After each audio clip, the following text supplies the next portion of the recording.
Good evening, I'm Kurt Gutgsell. Jasper football back on the road, this time at Evansville North. Wildcat head coach Tony Lewis looks back at last week's game with Castle and the tussle with the Huskies at Bundred Stadium tomorrow night. Obviously, it was a frustrating loss for us. It was a heck of a ball game. You know, I heard somebody mention it was a 15-round boxing match. I guess you could give the analogy of that. And it was back and forth. But the bottom line is we didn't offensively take advantage of field position in the second half. You know, we had, I believe, 4 possessions that we came up empty-handed in the second half. And that can't happen. If you're going to be a great team, you can't do that offensively. Defensively, you know, we feel like we've lost a little bit of our edge. Did we play well enough to win? Possibly, but when you give up a quarterback sneak for 35 yards, you're not going to win many football games, and that's just not going to the whistle. You know, we talk to our kids all the time. Go to the echo of the whistle. Don't stop until you hear the whistle. And our kids stopped, and their quarterback didn't. So hats off to Castle. They're a well-coached team. They were physical. They were more physical than us. Obviously, they were more well coached than us, and I've got to take the blame for that.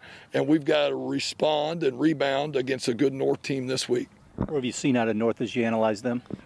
North is a really good team that, you know, has kind of fallen on tough times as we have the last 2 weeks.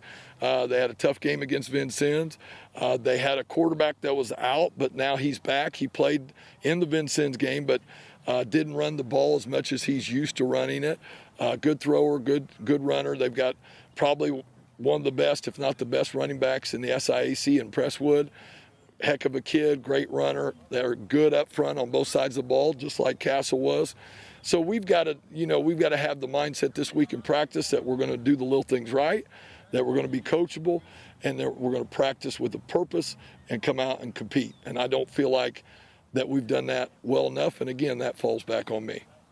You can see the Wildcats and the Huskies coming up Saturday morning at 10 right here on 18. Also Southridge and Heritage Hills at Raider Field tomorrow. That game airs at 2 here on 18. Forest Park will visit Pike Central.